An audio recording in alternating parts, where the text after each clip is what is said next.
Hello multi-mind movers, and thank you to Channel Sobey Carlson for providing the malt mention to Ralphie Review 906 extras.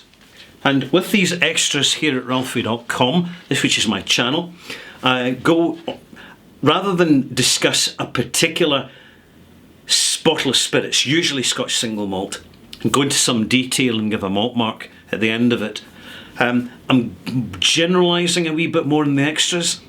And because we're coming up to a time of year, recording this in December 2021, when people are out buying a lot of whisky, I know that you're kind of curious, all you malt mates around the world, as to what is Ralphie buying. And what I tend to do at this time of year is I go out having tasted loads of whiskies throughout the year, and I buy the ones that I've already bought in the past and I want to buy again, so I've definitely got them stashed in my stash for as and when I need a good quality malt moment, which I know I know what to expect, I know the value of, I know the particular batch that's I've experienced in the past, and I'm going to invest in repeating that experience in the future by buying a whisky again. And in this particular video, I have a nice box of 3 peated single malt whiskies, which I've bought again. Now there's a bit of a twist with the third one. I'll introduce them one after another, but in the third one there's a little bit of a twist. I'm going to go into some detail about that, and I hope that my perspective is useful for you in developing your perspective, and importantly, enabling a successful purchase of your single malt moments. Right, now what's first? What have I bought? I think you can know there's a tin in there. What's for the first bottle that I've bought again? Well, no surprises there. Ardbeg 10-year-old.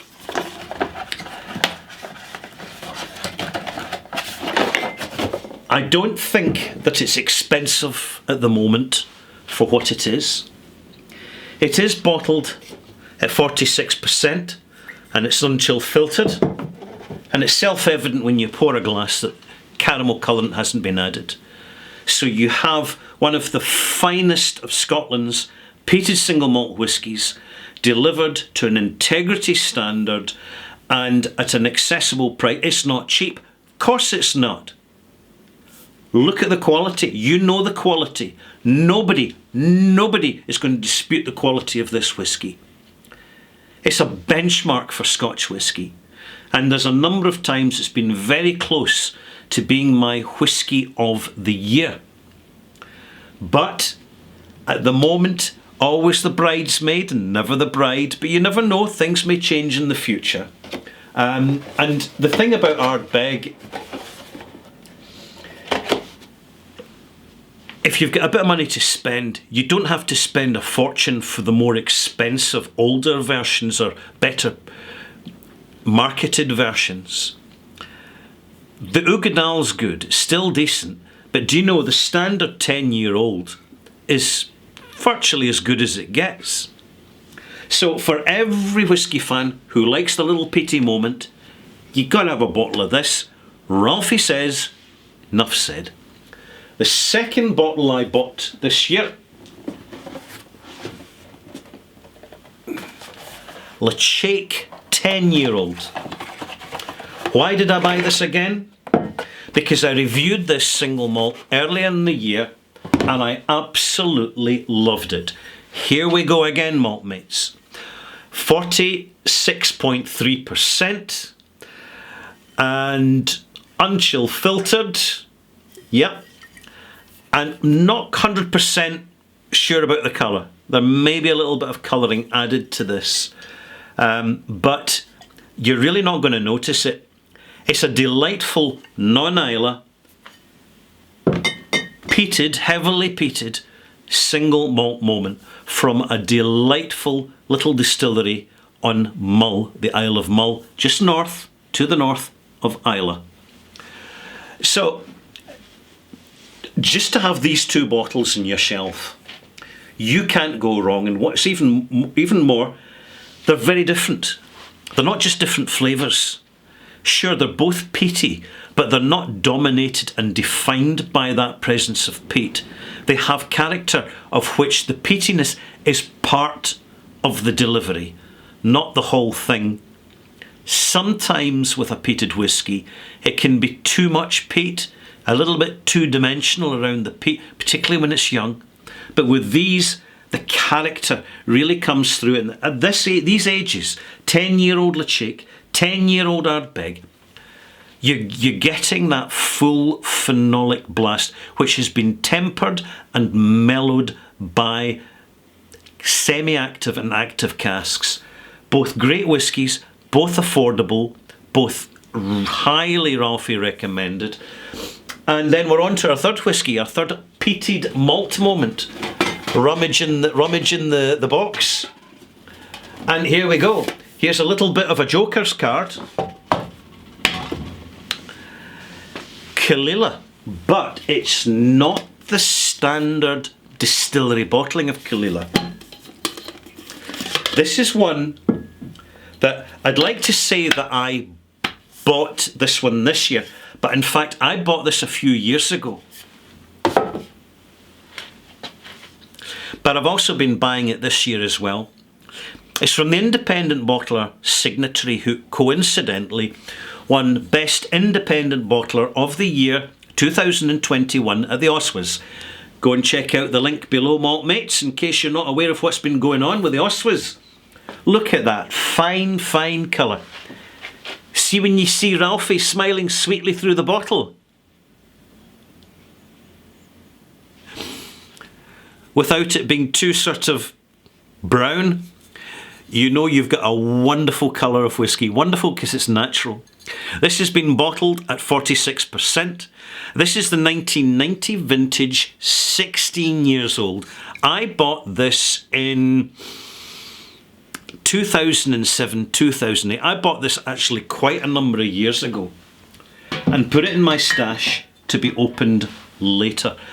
I have since bought a much more recent version, but I'm showing this one because I've no idea where I put the other bottle. I suspect it's actually out in the garage, propping something up.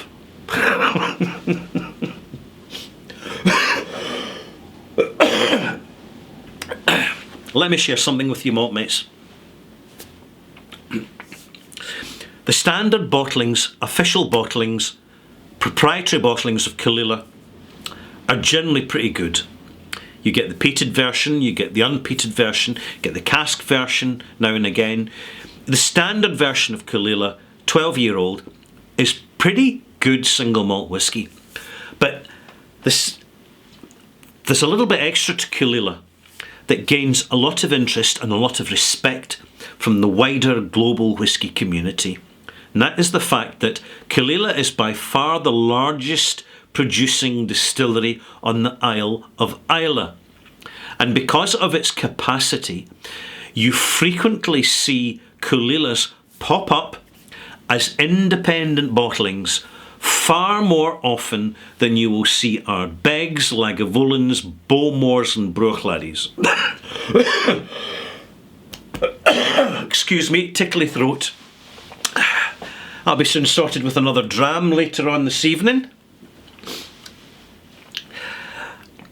This means that when you start to explore the independent bottlers for their versions of Caol Ila, and it's regularly sold to the independent bottlers, but in fact it's the one single malt that just flies off the warehouse shelves when it goes up for wholesale to smaller independent bottlers. It never hangs around.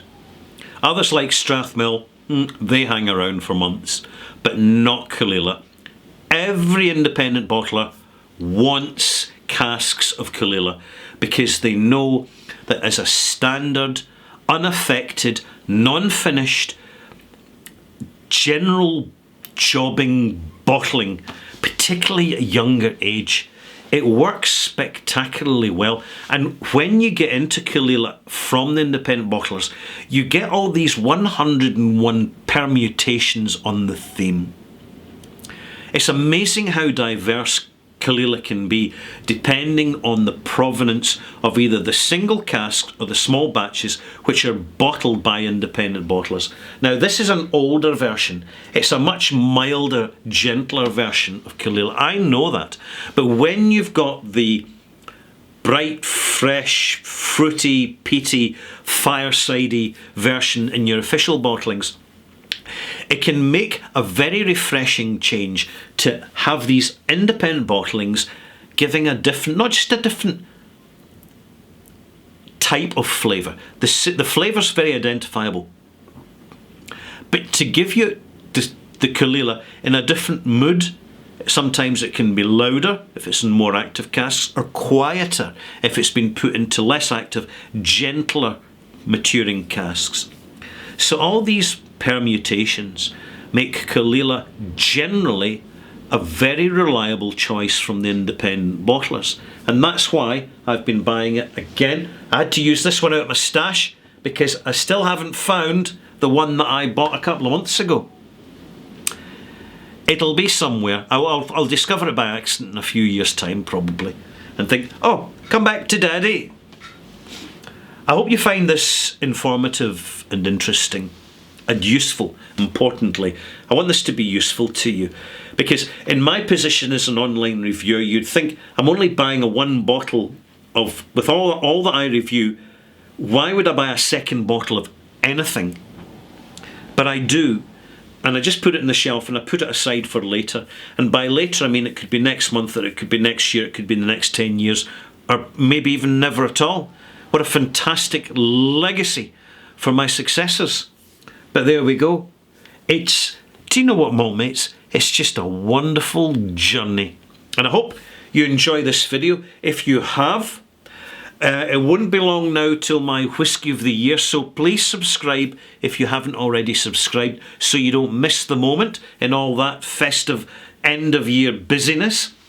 And if you like my content, consider becoming a Patreon subscriber at patreon.com. The channel's called Ralphie, because I provide, every week I provide additional videos specifically for Patreon subscribers, and I don't have any sort of fixed amount stuff.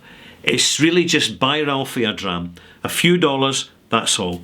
So if you're interested, you're very welcome to subscribe and get the additional content, and also find out that I'm going to make a very significant announcement on my Patreon channel for Patreon subscribers. And there we have it. I'm not going to say any more. I can't say any more. Only my Patreon subscribers will know. But hey ho, there we go. Thank you for watching, Maltmates. You're wonderful, you're malty, you're fabulous, and I am Ralphie in the Bothy.